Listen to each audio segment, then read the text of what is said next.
Passage 1. The ways that animals communicate. Who is better at communicating, people or animals? If you think about human inventions such as the telephone and the internet, the answer seems perfectly clear. Human beings are the great communicators. However, think about your own personal communication skills. If you compare your skills with what animals can do, the answer is not so simple. Animals can communicate in ways that people cannot. Most of us depend on our voices for much of our communication. We use words and sounds to pass information to the people around us. However, the sound of the human voice cannot travel very far. Even the voice of an opera singer with years of training cannot travel as far as many animal voices. Think of the elephant, for example. Because of its great size, its voice has the power to be heard for miles. Elephants can also make very low sounds, too deep for any human to hear, which let them communicate over even greater distances.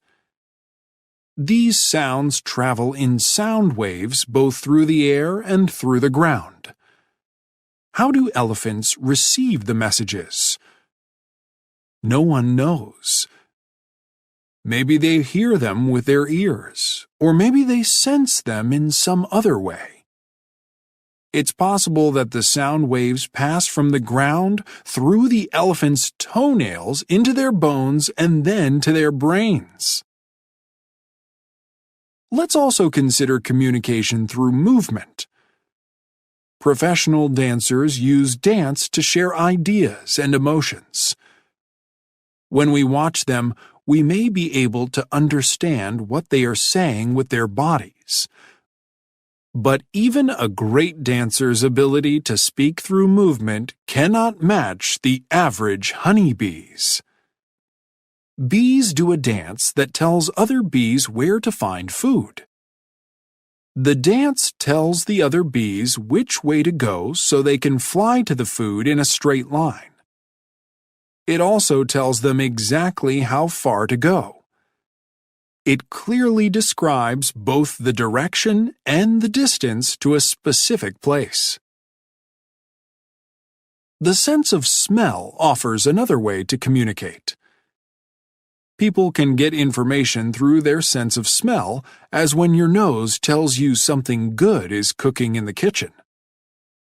In general, however, we don't use smells to send messages the way that animals do. For example, certain animals produce smells to tell others, "This is my place, get out." A smell can also give an invitation. Often a female animal will produce a smell to attract a male. It tells him, "Here I am, come find me."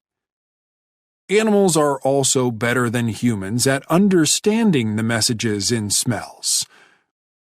We certainly cannot compete with dogs.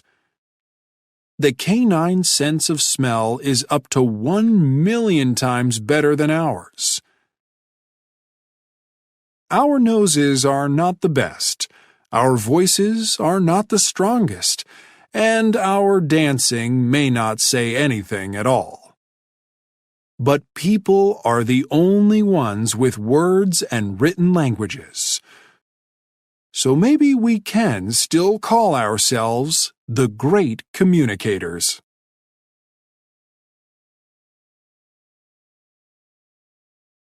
Passage 2. How do we communicate with laughter?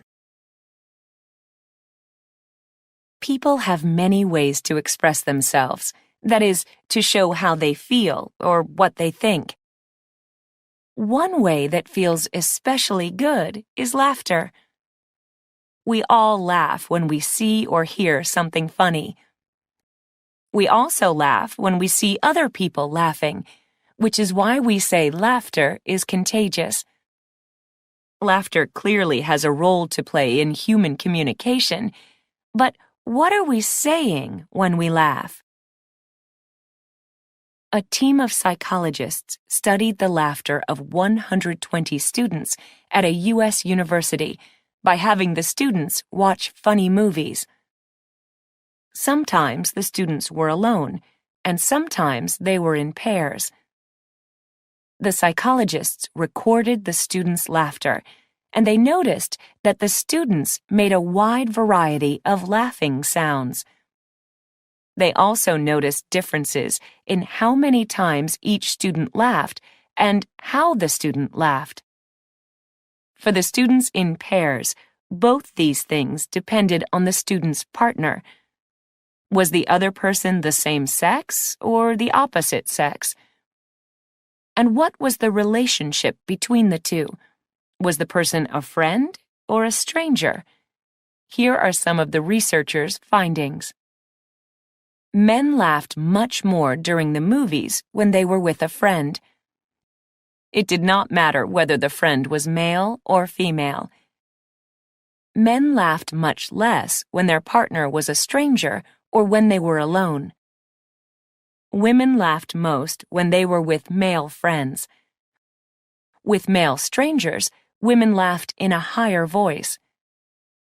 There were 3 basic types of laughs: high song-like laughs, laughs with the sounds coming mostly through the nose, and low grunting laughs. The researchers then carried out another study in which they asked people to listen to these 3 types of laughter.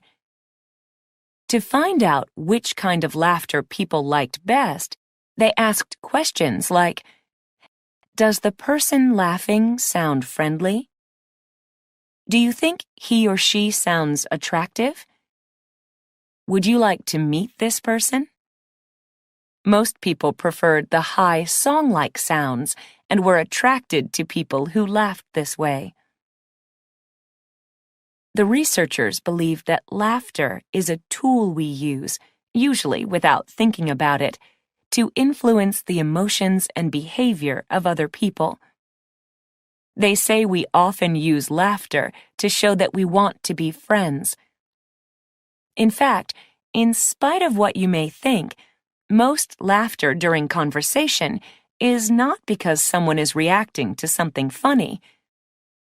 Researcher Robert Provine, author of Laughter, A Scientific Investigation, says that in conversation, the people who are listening actually laugh less than the ones who are speaking.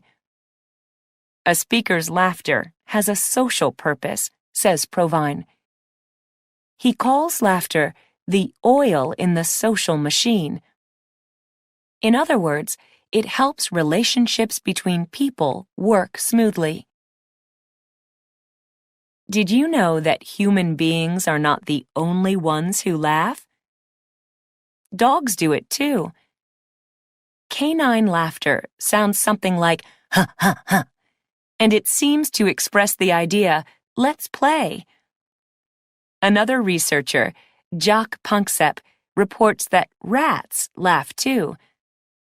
The white rats he works with in his lab laugh when he tickles them. But please do not go out and try this. Panksepp warns, you have to know the rat.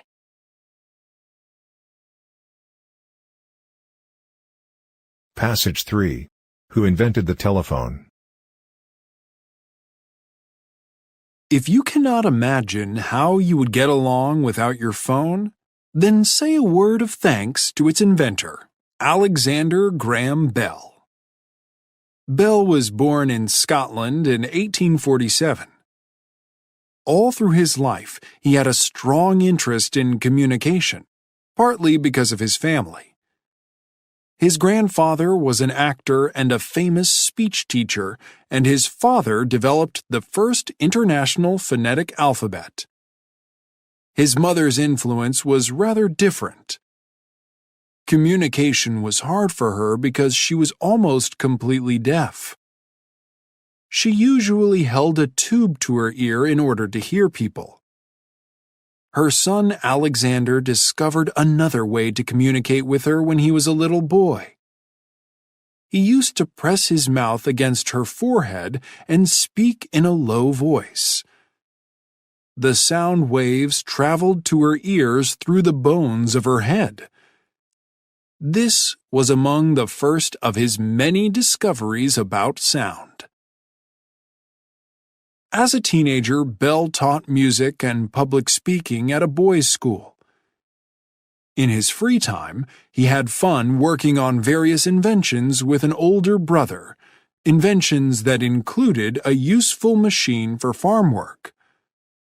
Then both of Bell's brothers got sick and died. He came down with the same terrible sickness, tuberculosis, leading his parents to move the family to Canada. There, his health returned. Bell moved to the United States when he was 24. He went to Boston to teach at a school for deaf children.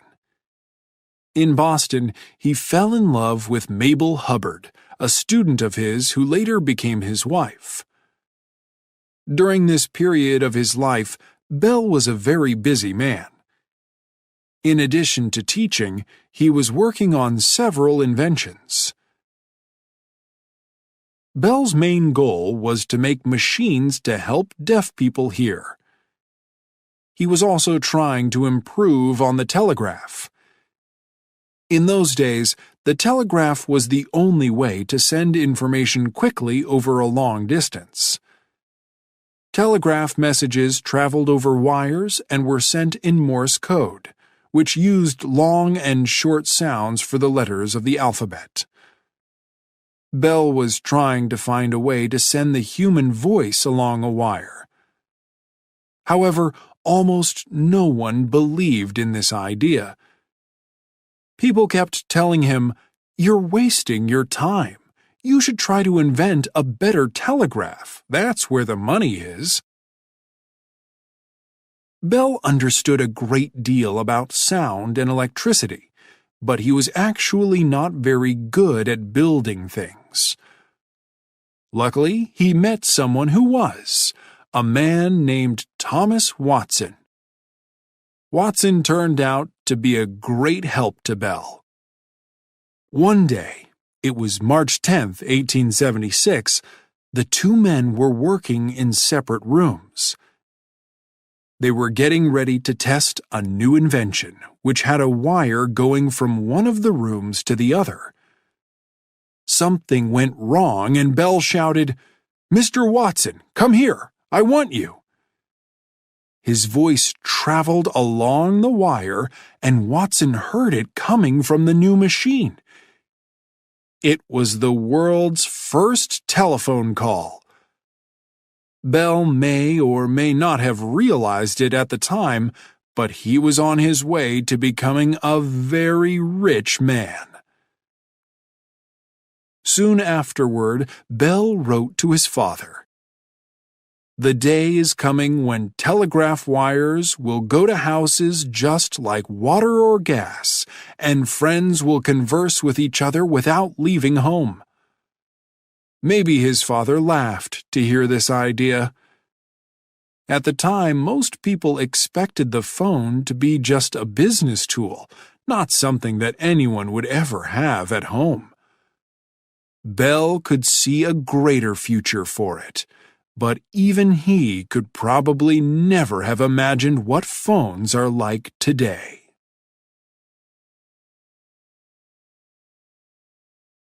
Passage 4. Speaking with your eyes. When we think about communicating with other people, we usually think about talking or writing. That is, we think about using words. However, much of the communication that takes place in person happens without words. It happens through nonverbal communication. We send nonverbal messages in many ways, including with our face, our hands, and the way we stand, move, and use the space around us. We get messages from others in the same way. our eyes play an especially important role. Researchers who study this role use the term eye behavior. It refers to both the things we do with our eyes without realizing it and the things we do on purpose. One area of eye behavior is eye contact. Imagine yourself walking along a busy city sidewalk. What are your eyes doing? Do you focus on anything, or are your eyes moving all the time? What are other people's eyes doing? If you are in a U.S. city, there are probably few people making eye contact. If your eyes meet a stranger's, chances are that he or she will quickly look away. If the stranger does not look away but maintains eye contact, it may be a sign of attraction. Eye contact shows that we are paying attention. It may mean nothing more than we are being polite, or it may mean something else. We often use our eyes to express interest in someone. Because it is natural to look at things we find attractive, keeping our eyes on someone can be like paying the person a compliment. Looking at something attractive actually brings about a change in our eyes. It makes our pupils, those small round black areas in the middle of our eyes, grow larger. Large pupils then make our eyes more attractive. Research has shown that eye contact can also influence whether someone finds another person attractive. In a study at the University of Aberdeen in Scotland, Dr. Claire Conway asked participants to look at photos of faces. There were photos of people smiling and looking directly at the viewer, and there were photos of those same people smiling but looking away. Dr. Conway said faces that were looking directly at the viewer were considered more attractive. This was especially true for faces of the opposite sex. Dr. Conway suggests that something in the human brain makes us prefer the faces of people who make eye contact with us. When they are looking at us, they seem to like us. If they like us, that makes them more attractive to us. Of course, a face in a photo is one thing, and a real person looking at you is something else. How do you feel when someone makes eye contact with you and keeps on looking? Does it make the person seem attractive, or does it make you feel uncomfortable, or even afraid? How we read people's eye behavior depends in part on our culture. In some cultures, making and keeping eye contact is a sign of respect. In others, it has the opposite effect. As we grow up, we learn the rules of our culture for nonverbal communication in general and eye contact in particular. We learn what we are expected to do and what we are allowed to do. But even as an adult, you may find there is still more to learn about the language of the eyes.